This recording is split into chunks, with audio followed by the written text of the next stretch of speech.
This week, we will be discussing the state of housing in America today and different policies and programs we have to assist with affordable housing and address homelessness. To start and really understand how we've gotten to the state of housing that we have now, we need to understand early housing policies. The thing to keep in mind is when we think about housing is that owning your own home ownership is the strongest way that individuals can build wealth. So if we think about wealth, not just how much money you have sitting in your bank account, but how much do your different assets cost? So how much does your car cost? How much does your house cost? That's how you build wealth. And the number one way you can do that is by owning your own home. And the government has had various policies throughout time that has made it more challenging or less challenging for certain groups to get homes and to own their own home. So one of the earliest policies the government had at different levels of government, a lot of times these were local governments, was government enforced segregation. So there were actually cities and municipalities that had policies in place that restricted minority groups from occupying homes in white majority areas. So the city of Louisville in the early 1900s had a stipulation that an African American could not own and occupy a home if it was in an area that was at least 50, that had more than 50% whites in that area.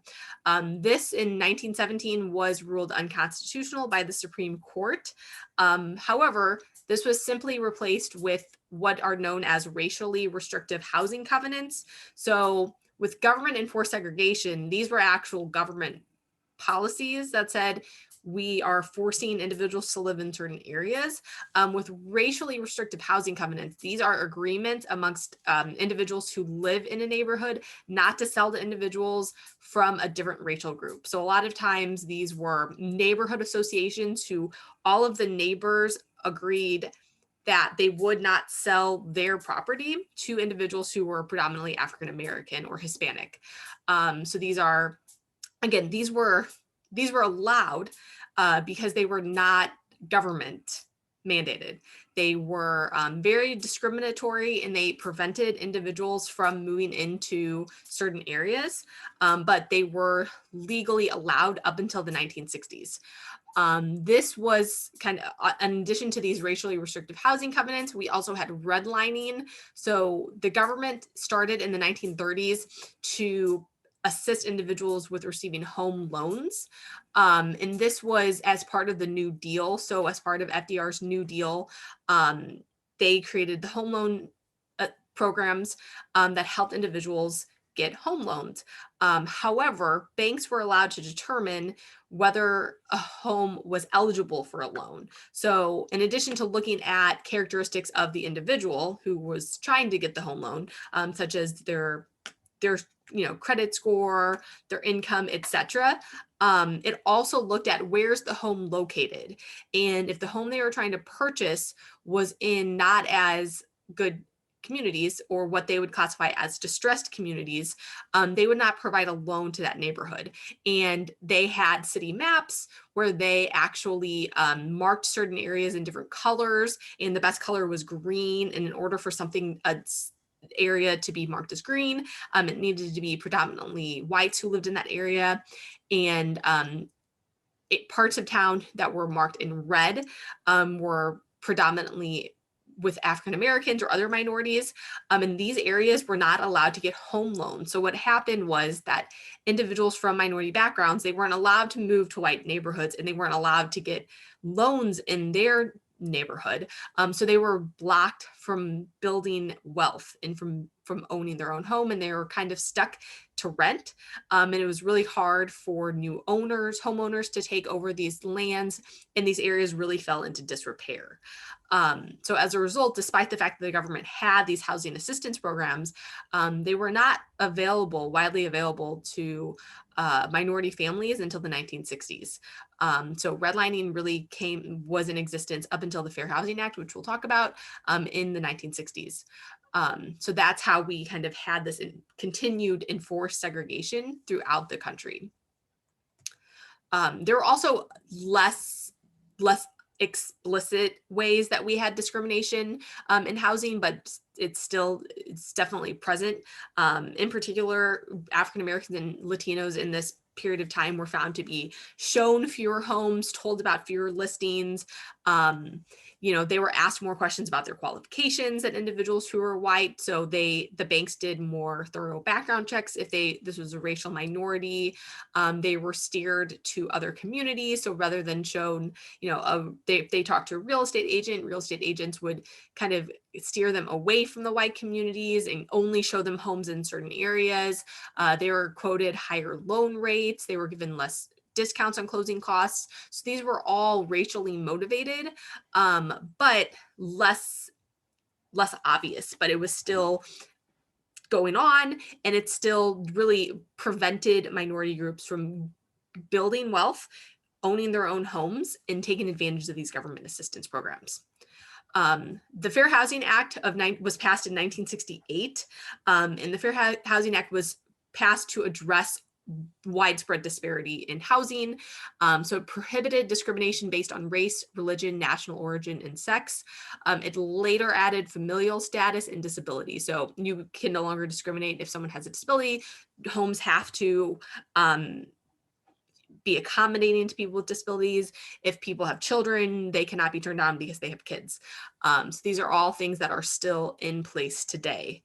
And it covers a variety of housing decisions. So selling, if you're a bank, you cannot make decisions as to whether give someone a loan based on any of these protected classes. If you're a landlord, you cannot make any decisions in who you're going to rent to based on these characteristics. Lending, accessibility. So you have to make your home accessible to individuals with disabilities. You can't steer certain groups to other locations. All of these are different ways that people could potentially be discriminated against, and it is illegal based on these classes. Again, as we kind of learned from a few weeks ago when we look at discrimination, there are certain groups that you can still legally discriminate against. For example, offenders, so people who have criminal backgrounds, you can still choose to not rent to individuals because of criminal background. You can, if someone is not in the country legally, you can choose not to rent to them. That, national origin would cover any individuals of certain backgrounds, but if someone is here, legal status would not prevent you from being covered. So there are still ways to legally discriminate against individuals, but there are a variety of groups that are protected, and the list is here. So that kind of leads us to, what does the housing situation look like today? And one thing is that we have severe gaps in affordable housing. So we consider, the government considers, has a definition of what's called housing cost burdened. So a family is considered to be housing cost burdened. So burdened by the amount that they have to spend on housing. If they're spending more than 30% of their household income on housing, and they are considered to be in severe housing cost burden if they're spending more than half of their income in housing. So roughly about 30% of American households spend more than 30% on their household income on housing, and 1 in 7 American families spend more than half of their income. So 1 in 7 American families spend more than half of their income on housing. And part of that is that we have a shortage of affordable housing. So housing is just really expensive, and it's mostly expensive in certain areas. So the coast, so the East and the West Coast specifically are the most costly areas to live in the United States. We also have just these continued racial gaps in housing. So minorities are far less likely to own their own homes compared to whites. They are also more likely to be housing cost burdened than whites. So individuals who are minorities are more likely, they're spending a greater portion of their income on housing compared to whites. Minorities are more likely to be housing insecure. So we have widespread housing insecurity, predominantly among minorities. So minorities are more likely to be behind on their mortgage payments and late on rent. A lot of that has to do with the fact that they are certain minority groups tend to be lower income. So lower income individuals in general are more likely to be housing insecure, and they're more likely to spend more of their income on housing. We saw that in when we discussed poverty, that individuals who are lower income are spending a greater portion of their income on basic needs such as housing. Positively, on a positive note, the U.S. does have a variety of programs to address homelessness, and we have in the past few decades seen reductions in the number of individuals experiencing homelessness. So in 2007, 650,000 people were considered homeless in the United States, and that is now down to 570,000 in 2019, which is when the last numbers were released. So almost 100,000 less individuals. That's really positive that we've been able to make those strides. So we have a lot of work to do with regards to housing, but we have been able to make some improvements. And these improvements have come through the various housing assistance programs that the U.S. government has. So the U.S. government has a variety of affordable housing programs. So these are administered through HUD, the U.S. Department of Housing and Urban Development. So public housing is predominantly, it's operated by local governments, but they receive funding from HUD.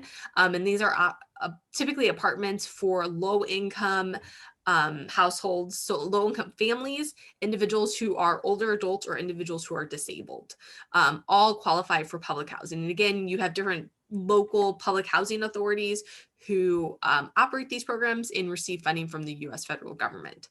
There's also low-income housing tax credits. So these are tax incentives to the owners of affordable housing to actually build it affordable and keep the price affordable. So when contractors are going to build affordable housing, if they are willing to ensure that so many units are going to be at an affordable rate, an affordable rate is considered less than 30% of the, an affordable rate would be less than 30% of the area median income.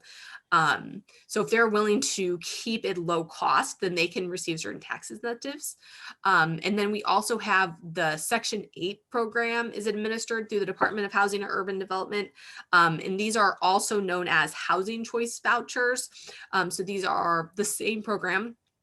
And what these programs are is it's rent subsidies for housing of individuals. So low-income individuals, it's kind of like a coupon that they get from the government. So they take their coupon or their voucher, and they're able to go to any area that they want, and their landlord will take the coupon, and the federal government pays the landlord a portion of the rent. So let's say if the rent is $1,000, this individual, based on their household size, might qualify for a subsidy of $500 from the federal government per month. So the federal government would pay that $500 to the landlord, and then the individual would pay the remainder. So the amount of Section 8, the amount that the individual is eligible for, is going to be based on their household size and their income. So these are the different programs the U.S. government has to assist with the affordability of housing. They also have a variety of policies to address homelessness. The largest policy is the McKinneyVento Homeless Assistance Act. So this was originally passed in 1987. It's since been updated in 1990 and 2009. So this is a very large overarching policy all surrounding homelessness. So it provides a lot of funding for different homeless prevention programs. And it also has regulations on the rights of homeless students. So if you ever work in a school, you might hear individuals talk about McKinneyVento, and that is students who are considered homeless and different programs that the school has in place to assist them. So those programs include that there has to be an assigned homeless liaison. So when students are homeless, there has to be someone at the school who is assigned to help them in particular. when students become homeless, they're also able to continue going to their school district. So where the school that a child goes to is typically determined by where they're living. So if someone becomes homeless and they move to a shelter that's outside of their school boundaries, then they have the right under the McKinney-Vento Act to continue going to their original school, and the school district has to pay the transportation for them to continue going to the school. So there's a lot of other rights of homeless students and rights of individuals that are incorporated as part of this act. But again, the act also provides funding for a variety of homeless programs. This includes funding for emergency shelters, so short-term shelters such as Messy in Manhattan. There's transitional housing programs. So these are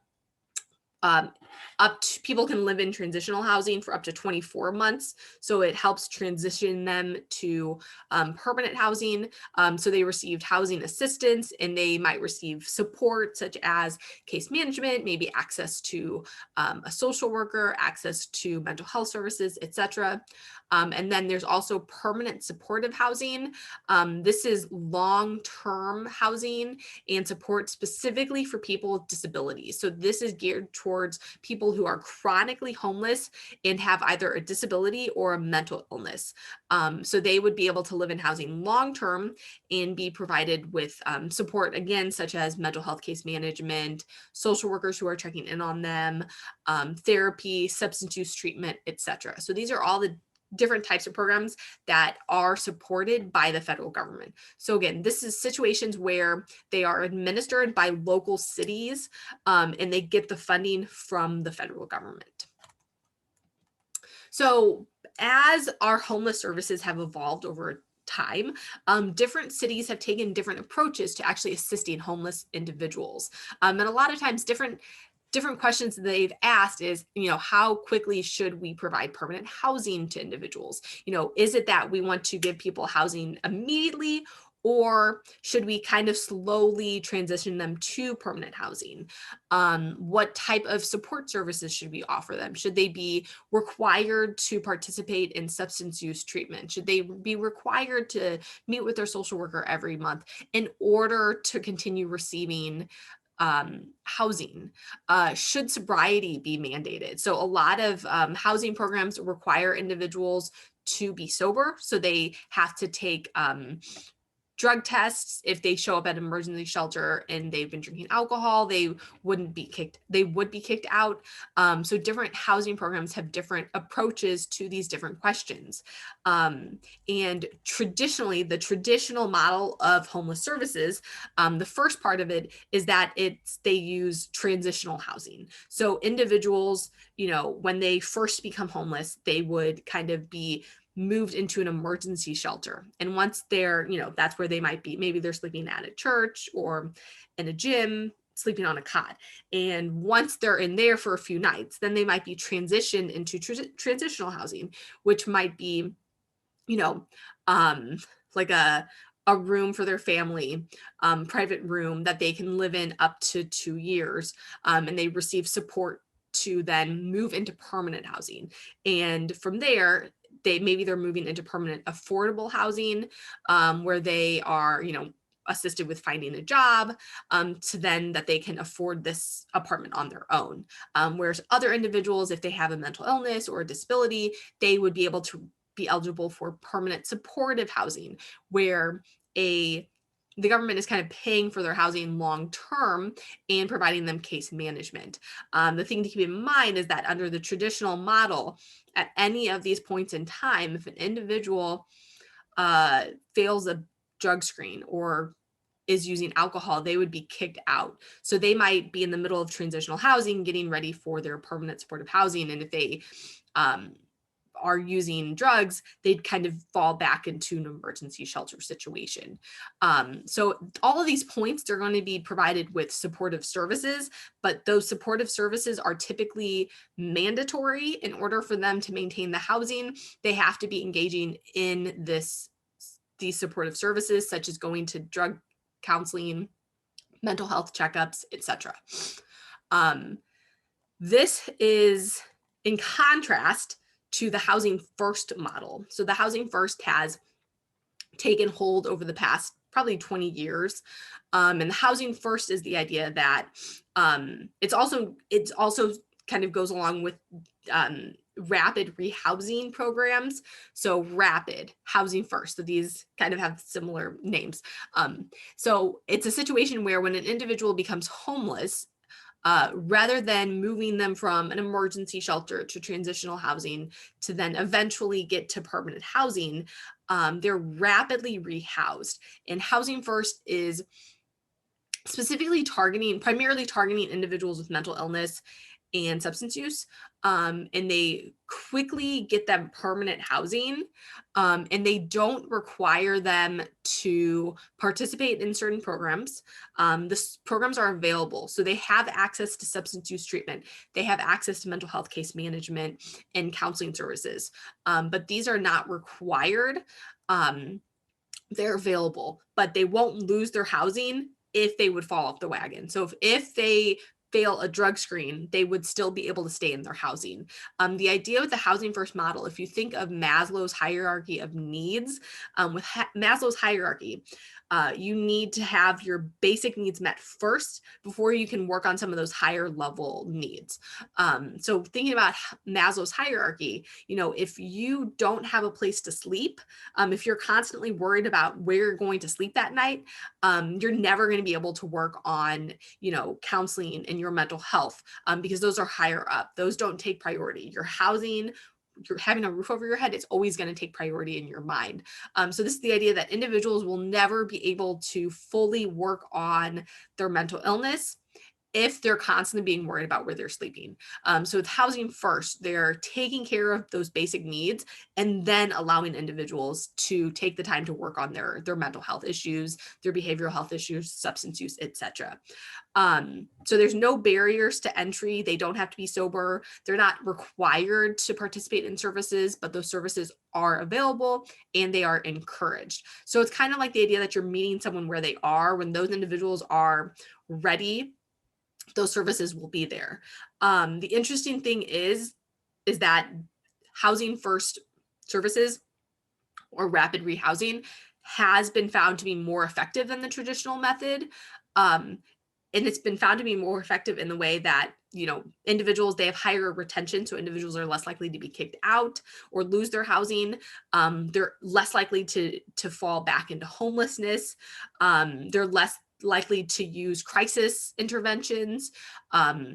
They also have improved behavioral and mental health outcomes, which I think ultimately that's the most important, that they're actually doing better. They have better substance use outcomes. They have better mental health outcomes compared to those traditional models. So in the traditional models, by requiring individuals to be sober to get housing, those individuals are both losing their housing and access to their mental health services. But with Housing First, they have at least one constant thing in their life that they're able to fall back on. And by providing that stability in one aspect, they're able to improve multiple domains for them.